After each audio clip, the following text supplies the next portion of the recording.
한국부동산원이 11일 발표한 그 데이터에 따르면은 서울 아파트 가격이 3주째 상승 중이다. 이렇게 이제 나왔거든요. 이게 이제 그렇다면 반등의 조짐이라고 볼 수 있을지 방금 말씀하신 거랑 살짝 좀 배치된 느낌이 있는데 어떻게 보시나요, 이거는? 그러니까 여기 서울 아파트 가격이 상승 중인 게 아니에요. 아, 그래요? 네. 서울 아파트 매매 가격 지수가 상승 중이에요. 매매 가격 지수가. 네. 그러니까 어렵게 만들어놨을까요? 이렇게 어렵게 만들어놨을까요? 그러니까 일일이 네네. 다 조사가 안 되니까 이제 지수를 만드는 건데, 그러니까 아까 제가 조사해드린 건 실제 매매 가격을 조사한 거고, 그러니까 이 한국 부동산원에서는 지수를 계산해요. 이거는 그럼 약간 내놓는 그 매물의 가격을 참고하는 건가요, 그러면? 그러니까 왜 그런 격차가 나오냐면 일종의 한 3만 5천 건 정도의 표본 조사를 하는데, 만약에 거래가 되면 좋은데 일주일 동안, 근데 그 아파트가 거래가 안 되면 어떻게 될까요? 그러면 지수 산정이 어렵잖아요. 맞아요. 네. 그때 바로 말씀하신 것처럼 매물 가격을 준용해요. 근데 이거 문제가 많네요. 그렇죠. 조작 가능할 것 같은데, 그러면? 이제 조작이라는 것보다는 그러니까 아파트 매물이 호가가 나왔으니까 그거를 보는 거죠. 근데 이 호가라는 게 어떤 특징이 있습니까? 뭐냐면, 그러니까 왜 이 말씀을 드리냐면 이거 한번 보실래요? 예를 들어서 이게 서울 아파트 매도 물량인데 올해 들어서 다시 증가하고 있거든요. 그러네요. 그렇죠? 다시. 근데 자, 내가 집을 갖고 있는데 부동산에 집을 내놨어요. 팔려고. 내놓는 거잖아요. 그러면 호가를 어떻게 할까요? 예를 들어서 최근에 10억에 거래가 됐어요. 그럼 호가를 어떻게 해요? 그거 살짝 올릴 것 같은데요. 그렇죠. 제가 평균적으로 계산해 봤더니 네. 5%에서 7%를 올려요. 많이 올리네요, 그러면. 10억이면 10억 5천만 원에 내놓고 많게는 11억에 내놓습니다. 오. 아니 그게 인지상정이라는 거죠. 그렇죠. 내가 집을 팔려고 이거 팔려고 내놨는데 최근에 10억에 거래됐는데 10억에 거래됐으니까 저는 9억 5천에 팔아주세요. 금매가 아닌 이상 10억에 팔아주세요. 이런 사람 없잖아요. 그렇죠. 호가가 올라간단 말이에요. 처음에 매도 물량이 증가할 때. 이해하셨죠? 그래서 만약에 매도 물량이 증가할 때 공교롭게도 지수가 상승하는 현상이 나타나요. 단기적으로 보면. 지금 주간 지수를 얘기하는 거니까. 그러니까 지금은 저는 그런 효과가 아닐까라고 판단하고 있습니다. 그러니까 이거는 약간 허수가 있다. 네, 매매 지수, 서울 아파트 매매 가격 지수의 3주째 상승은 매도 물량 증가에 따른 일시적인 현상이라고 보고 있고, 그리고 그 폭도 사실은 굉장히 미미하기 때문에 좀 더 추세를 지켜볼 필요가 있다는 겁니다. 예. 그럼 전반적으로 이제 뭐 좀 있으면 하반기니까 하반기 같은 경우에는 지금 이 수준에서 좀 더 내려갈 가능성이 있다, 이렇게 보시는 건가요? 그렇죠. 네. 그래서 아까 말씀드린 것처럼 이제 매도 물량이 증가했는데 계속 거래가 안 되고, 그리고 뭔가 실망감이 커지면 호가를 낮추겠죠. 그죠? 근데 매수는 지금 줄어든 상황이거든요. 그러면 하락폭이 좀 커질 수 있습니다. 흥미롭게도 아까 실수요가 시장을 움직인다고 했잖아요. 실수요는 계속 줄어요. 그렇잖아요. 그렇죠. 네, 네. 왜냐면 내가 올해 1000명이 살려고 했는데 1분기에 500명이 사요. 그럼 500명밖에 안 남은 거 아닙니까? 그렇죠. 투자 수요는 계속 증가할 수 있거든요. 근데 실수요는 독특하게 하반기로 갈수록 주는 현상이 나타나니까, 그러니까 사실 매도 물량이 증가하고 호가가 떨어지면 하락폭이 좀 더 커질 수 있는 거죠. 박사님께서는 올해 말부터 내년까지 2차 하락이 올 수 있다, 그렇게 이제 경고하신 걸로 알고 있는데, 뭐 보니까 이제 50%는 더 떨어져야 된다, 이런 말씀도 하신 걸로 알고 있어요. 네. 상당히 파격적인 그런 하락률인데 그렇게 전망하신 이유는 무엇인지 궁금하거든요. 1차 하락이 한번 왔었죠. 네네. 22년에 한번 왔죠. 그때 이제 부동산 값이 한 30% 떨어졌을 거예요. 서울 수도권도 30% 떨어졌어요. 그러다가 부동산 값이 하락하니까 건설 경기도 어려워지고 하니까 정부에서 강력한 부동산 대책을 내놨죠. 규제도 완화하고 또 대출도 과감하게 해주고 특례 보금자리로는 40조가 넘는 돈을 풀었잖아요. 네. 부동산 시장에는 1조만 풀려도 부동산 경기가 영향을 받아요. 근데 40조를 풀었어요. 부동산이 살아나겠죠. 그래서 많은 규제 완화를 해주고 했기 때문에 부동산 시장이 인위적으로 살아난 거예요. 다시 말해서 정부가 빚을 내줘가지고 대출을 받아서 살아 이거죠. 그래서 빚으로 버텨서 다시 약간 상승시켰어요. 물론 과거에 높은 가격은 회복 못했지만 상당 부분 회복됐다고 보는데 이거는 일시적인 현상이라고 봐요. 정부가 대책을 세우는 한계가 있어요. 2차 하락이 올 수밖에 없다. 물론 정부에서는 대출을 통해서 규제 완화를 통해서 또 할 수도 있겠죠. 그러나 2차 하락은 대세고 불가피하다 이렇게 보고 있습니다. 그 가장 큰 원인이 뭐 아까 말씀드린 것처럼 금리가 높다든가 또 외부 환경 또 전쟁이 일어나잖아요. 두 군데에서 큰 전쟁을 일어나고 있잖아요. 그 환율이 굉장히 높잖아요. 그 환율, 고환율, 그 우리나라 상황이 굉장히 어려워지고 있거든요. 그래서 이런 것들이 앞으로 부동산 시장에 좋아지는 것이 아무것도 없다. 최소한 2, 3년간은 저는 하락할 걸로 봐요. 그리고 하락할 때 하락해줘야 나중에 부동산이 건전하게 상승하는 거지. 하락할 때 하락하지 않으면 나중에 부동산 가격은 상승하기가 어렵고 건전한 상승이 어렵다는 거죠. 말씀 들어보니까 이게 총체적으로 우리 내부 문제뿐만 아니라 이 외부적인 그런 국제 정세도 그렇죠. 좋지 않기 때문에 이런 상황에서 상승하기가 쉽지가 않다. 그렇게 볼 수가 그렇죠. 있겠네요. 최근 약간 데이터를 보니까 서울 아파트 매물이 8만 건대 정도 8만 쌓이는 건이 훨씬 넘었죠. 넘었습니다. 네, 적체 현상이 아무튼 심해지고 있는데 다만 좀 일부 기사를 보니까 거래량은 바닥을 찍고 반등하고 있다. 그래서 이게 뭐 상승의 신호가 아니냐 약간 이런 식으로 해석하는 움직임도 있는 것 같은데 약간 그럼에도 불구하고 이게 살아날 수가 없다라고 이제 보시는 이유가 무엇일까요? 거품이 많이 껴있다는 거죠. 부동산에는 거품이 없어야 건전하게 상승하는데 지금 우리나라는 부동산이 굉장히 거품이 많이 꼈어요. 그래서 지금 현재 뭐 2014년부터 부동산이 굉장히 급격하게 상승을 했어요. 엄청나게 상승을 했죠. 또 코로나로 인해서 과잉 유동성 때문에 굉장히 그 가격이 상승을 많이 했어요. 그 거품이 잔뜩 껴 있어요. 그 거품이 지금 2배 정도, 그러니까 최고가의 한 반 정도 빠져야 거품이 빠졌다고 봐요. 그래도 부동산 값이 오른 상태거든요. 반 정도 빠져도. 네. 그래서 그러한 거품이 빠져줘야 다시 부동산이 상승할 수 있는 여력이 생기기 때문에 그게 빠져줘야 돼. 근데 빠질 때 지금 빠져주지 않고 지금 또 상승하잖아요. 그럼 더 심각한 문제가 생기는 거예요. 이 사이클이라는 게 무서워요. 하락할 때 하락하지 않고 상승이 계속 유지되면 일본이 그런 상태가 나타난 거예요. 일본이 하락할 때 하락해 주지 않고 지속적인 상승만 하다 보니까 빚으로 뭐 거의 뭐 부동산 가격에 100% 대출을 해줬잖아요. 일본 같은 경우는. 네네. 그러다 보니까 부동산 시장이 붕괴돼 버린 거예요.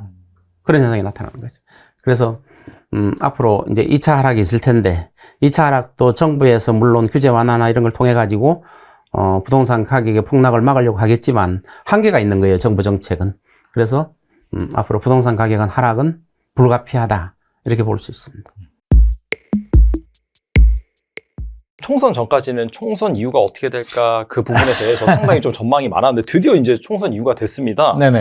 그래서 뭐 일단은 지금 뭐 여당이 패배를 했고 네네. 야당이 확실히 다수당이 됐죠. 네네. 그런 상황이 펼쳐졌는데 이 여소야대 전국에서 부동산 시장 과연 어떻게 될까요? 어떻게 보시나요?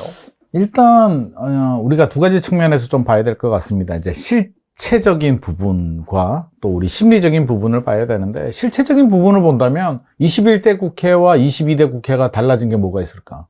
21대 국회도 여소야대였는데 굉장한 여소야대였습니다. 맞아요, 우리가 맞아요. 좀 망각을 해서 그렇지 그 차지하는 의석 수를 보니까 21대 국회가 오히려 더 작았더라고요. 106석밖에 못 차지했더라고요. 네네. 그래서 그때도 여소야대였는데 이제 좀 망각을 하면서 또 중간에 재보궐선거가 있어서 그런지는 모르겠으나 결과를 보면 똑같은데 실질적으로 받아들이는 사람들의 심리는 똑같지는 않은 것 같습니다. 그래서 저는 크게 영향은 없을 것 같다라고 처음에는 생각을 했거든요. 아니 뭐가 달라지지? 어차피 정부가 제시한 여러 가지 법안들이 있잖아요. 뭐 소득세법 개정이라든지 주택법 개정이라든지 안 될 거잖아요. 21대도 안 됐는데 22대가 되겠냐. 어차피 똑같아 라고 생각을 했는데 이제 심리적인 면으로 들어가 보면 좀 달라지는 것 같습니다. 심리적으로는 21대는 안 됐죠. 22대는 좀 달라지지 않을까. 뭐 압승을 하라는 게 아니라 예를 들어서 한 130석 정도 나온다면 비슷비슷하게 나온다면 협치도 하고 뭐 취득세, 중과세도 좀 해주고 소득세법 개정해주고 3년 유예한 것도 좀 봐주고 뭔가 좀 할 수 있을 거라는 기대감을 좀 가진 것 같습니다. 이게 한 3월 초만 하더라도 뭐 여당이 좀 유리하다라는 또 설문조사 결과들도 아. 나왔기 때문에 아마 시장에서 특히 이제 좀 집을 가지고 있는 매도자 입장에서 본다면 좀 법안들이 개정이 되면 규제가 좀 더 풀리게 되고 그러면 시장이 좀 나아지지 않을까라는 기대감을 가지고 있었는데 뚜껑을 열어보니까 이제 여소야대. 그것도 굉장한 여소야대. 맞아요. 최근에 뭐 우스갯소리로 뭐 야당 대표가 대통령 된 것 같다라는 말이 나올 정도로 이제 굉장한 기세를 올리고 있으니까 매도자 입장에서 본다면 안 되겠구나. 규제 완화가 안 되겠구나를 이제 확실히 깨닫게 되는 거죠. 그럼 21대하고 똑같겠구나. 4년 동안 규제가 안 풀리겠구나. 라고 생각을 한다면 일단 기대감이 하나 없어져 버렸죠. 우리가 매매 시장과 전세 시장은 좀 다릅니다. 매매 시장은 기대감에 죽고 살거든요. 우리 GTX 뭐 예를 들면 GTX도 그렇고 뭐 지하철도 마찬가지입니다. 지하철 개통되기 전에 많이 오르지 개통되고 나면 사실은 그렇게 오르지 않습니다. 왜냐하면 집을 사려는 매수자 입장에서 생각해 보면 집주인들은 이제 그렇게 생각을 하죠. GTX가 개통이 되니까 집값이 우리 마을이 더 좋아지는 거 아니야? 동네가? 그러면 집값이 더 올라가야 되는 거 아니야? 라고 생각하지만 사는 사람 입장에서는 더 좋아질 것 같은 동네에 들어가겠습니까? 이미 개통이 돼서 미래 가치가 현재 가치가 된 지역이 좋습니까? 뭔가 좋아질 것 같은 미래 가치가 남아있는 지역에 관심이 간단 말이에요. 그렇죠. 더 올라갈 것 같으니까. 예를 들어서 집값이 20억이에요. 10억 하던 아파트가 20억을 갔습니다. 비싸죠. 많이 올랐는데 이게 25억 갈 것 같으면 투자를 결정하잖아요. 많이 올랐는 게 무슨 상관이냐고. 더 올라가면 되는 거죠. 그렇죠. 그게 2020년, 2021년 상황인데 지금 같은 경우는 사실 그런 상황은 아니잖아요. 그러면 뭔가 2024년 하반기에 이제 뭐 총선 결과에 따라서 규제가 풀리면 좀 괜찮아지겠지라는 기대감이 하나가 없어져 버렸고요. 두 번째 기대감, 금리 인하. 금리 인하 기대감이 있었잖아요. 그래서 우리 사실 버티고 있었던 거잖아요. 매도자들은 2024년 우리 한 2월까지만 하더라도 3월 초만 하더라도 미국이 6월 정도 되면 기준금리 한번 내릴 것 같고 연내 3번 내리면 한국은행도 2024년 뭐 말 정도에는 한번 내리지 않을까? 그러면 2025년에도 한번 내리면 이제 방향 자체가 달라지니까 쭉 내려가지 않을까? 그러면 2025년 하반기나 2026년 되면 반등치지 않을까라는 나름대로의 희망 회로를 돌리고 있었는데 최근에 분위기가 그렇지 않습니다. 미국의 이제 CPI가 생각보다 안 떨어져요. 맞아요. 3%대에서 안 내려옵니다. 오히려 더 올라가는 분위기가 감지되고 있고 네. 중동에서도 끝날 것 같았는데 이건 뭐 하마스하고 사실 그게 오래 할 전쟁은 아니잖아요. 어차피 게임이 안 되는 전쟁이기 때문에 좀 공격하다가 한 달, 두 달 하다가 끝나겠지라고 했는데 이게 또 이란하고 또 이 개입을 하면서 이게 또 어디로 갈지는 사실 모릅니다. 우리 시장에서 제일 싫어하는 게 불확실성이잖아요. 이게 전면전으로 가면 국제유가 어떻게 되지? 호르무즈 해협 봉쇄되면 어떻게 되는 거야? 이러다가 미국이 금리 올리는 거 아니야? 라는 생각까지도 이제 들게 됩니다. 그러면 금리 인하에 대한 기대감도 지금 또 동시에 낮아지고 있어요. 그러면 두 가지 기대감, 규제 완화에 대한 기대감도 멀어지고 있고 금리 인하에 대한 기대감도 멀어지고 있으니 심리적으로 본다면 어떨까요?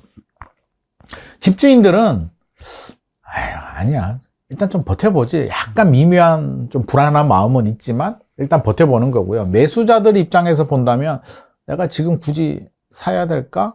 제가 여기 이제 나오기 전에, 사이다 경제 나오기 전에 어제 잠실에 좀 임장을 다녀왔습니다. 서초구 압구정, 뭐 강남구 압구정은 약간 너무 잘났잖아요. 네네. 약간 그들만의 리그고 우리의 일반적인 부동산 시장을 저는 반영하기에는 좀 역부족이다. 왜? 아니 세계 어디라도 우리 학교 다닐 때 생각해 보면 세계를 안 보더라도 전교 1등 하는 친구 있잖아요. 그렇죠. 시험 맞히면 전교 1등이에요. 그냥 같이 놀아도 내 성적이 떨어지지 그 친구 성적이 떨어지지 않아요. 네네. 그런 친구들이 있는데 그런 친구하고 같이 평균을 내버리게 되면 반평균은 올라가는데 내 평균은 안 올라가죠. 맞아요. 그러면 네. 압구정이나 여의도나 뭐 이렇게 잘난 동네들, 반포나 이런 지역을 비교해버리게 되면 이게 왜곡이 발생하는 거예요. 신고가가 나오고 매물이 회수되고 매수 대기자들이 기다리고 있네? 부동산 시장 살아난 거 아니야? 라고 하는데 그렇지 않다는 거죠. 그럼 그런 지역을 빼버리고 나면 강남 3구 이제 잠실, 송파구가 있는데 송파구 같은 경우는 표본이 굉장히 많아요. 비슷비슷하잖아요. 2008년도에 이제 새 아파트 재건축을 하게 되면서 잠실주공 1, 2, 3, 4단지 C형 아파트 재건축을 하면서 이제 파크리오 생기고 엘스 리센츠, 뭐 레이크 팰리스, 트리지오 막 한 2만 세대 정도의 아파트가 생겼단 말이에요. 비슷비슷해요. 그러니까 표본이 굉장히 많고 거기에 이제 헬리오시티도 9,510세대가 생겼기 때문에 저는 비슷한 표본이 많다. 서울의 중산층의 표본을 저는 이제 그 정도로 보고 있기 때문에 엘스하고 이제 헬리오시티를 다녀왔는데 두 지역이 좀 분위기가 다르더라고요. 신기하게. 그래서 엘스부터 가니까 일단 표면적으로는 분위기가 괜찮습니다. 엘스가 가격 흐름을 좀 말씀드리면 2021년에 27억까지 거래가 됐습니다. 최고 가격이 27억 거래가 됐고요. 2022년 12월 정도죠. 우리 금리 올라가고 이제 1차 하락이 왔을 때 한 19억 정도까지 10층 이상 기준으로 19억까지 떨어졌다가 슬금 올라가더니 2024년 4월 기준으로 24억까지 거래가 됐습니다. 그럼 많이 올랐죠. 많이 올랐네요. 네. 그러면 27억에서 24억이면 한 85% 수준 정도 되는데 이 속을 더 들여다보게 되면 더 올랐어요. 왜냐하면 27억이 신고가잖아요. 네. 탁 튀는 거래가 한두 개가 나온단 말이에요. 그러면 그 당시에 2021년 당시에 얼마의 거래가 됐냐면 24억, 25억대에 좀 많이 거래가 되던 시절인데 27억이 거래가 되니까 당시 부동산 사장님들도 뭐야? 27억 누구야? 라는 분위기였다는 거예요. 그러니까 25억하고 비교해보면 지금 24억 거래가 됐고 집주인들은 호가를 25억 부르고 있습니다. 거의 전고점 가까이 다가왔다는 얘기죠. 그러면 여기서 이제 치고 올라가느냐 멈추느냐의 갈림길이잖아요. 그럼 매수자들은 어떤 생각이 들까요? 더 올라갈 것 같은 기대감이 들어야 되는데 토지거래허가 구역도 사실상 무산됐죠. 더 연장됐습니다. 토지거래허가 물 건너갔죠. 그러면 전세 끼고 들어오는 투자 수요가 줄어든다는 얘기예요. 실수요자들만 잠실에 아파트를 살 수 있다는 상황이니까 수요가 줄어들게 되고 또 심리를 보면 앞서서 우리가 총선 이야기를 했지만 네. 기대감이 두 가지가 없어졌잖아요. 규제 완화에 대한 기대감이 없어지고 또 금리 인하에 대한 기대감이 없어지니 집을 사려는 분들은 어떤 마음이 들까요? 추춤? 뭐지? 내가 지금 들어가야 될까? 실제로 총선 전에 집을 한 2번 정도 보신 분이 있었다고 합니다. 보고 마음에 있으니까 한 번 더 봤겠죠. 남편하고 와서 한 번 더 보고 이제 계약서 도장 찍을 일만 남았는데 총선 결과가 나오고 안 찾아온다고 합니다. 관망으로 돌아섰다는 얘기죠. 그러니까 실거래가나 이렇게 보면 괜찮아요. 호가도 25억 올라가고 24억 거래가 되고 거의 전고점, 실질적으로 전고점 비슷하게만 갔는데 물 밑에는 온도가 조금 달라지고 있다. 매수자들이 이거 좀 분위기가 계속 안 올라갈 것 같아. 좀 기다려 봐야 되겠다라는 심리가 작동이 되고 있고 헬리오시티 가봤습니다. 헬리오시티 가니까 이제 엘스 남쪽에 위치하고 있잖아요. 가락시형 위에. 헬리오시티는 일단 거래는 잘 됩니다.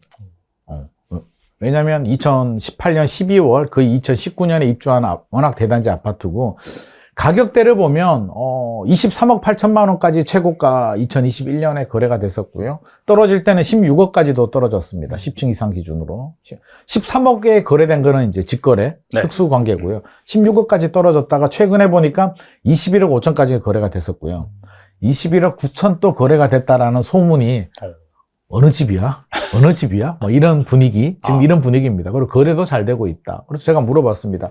왜 거래가 잘 되는 겁니까? 엘스도 물론 가격이 올라가긴 했지만 약간 물 밑에는 분위기가 좀 달라지는 것 같은데 헬리오시티는 그렇지 않냐라고 하니까 아직은 모르겠다라고 말씀을 하십니다. 왜 모르냐라고 하니까 일단 토지거래가 구역이 지정되지 않았습니다. 동네가 다르죠. 여기는 가락동. 그러면 수요를 매수자를 100으로 본다면 30%는 실거주하시는 분들. 나머지 70%는 전세를 끼고 사시는 분들이 사고 있다고 합니다. 일단 수요층 자체가 굉장히 범위가 넓고요. 엘스가 가격이 올라가니까 엘스 가격이 부담스러운 분들이 헬리오시티로 눈을 돌리고 있고 어느 수요들이 들어오냐 그러면 이제 갈아타기 수요들. 강동구에서 넘어온다고 합니다.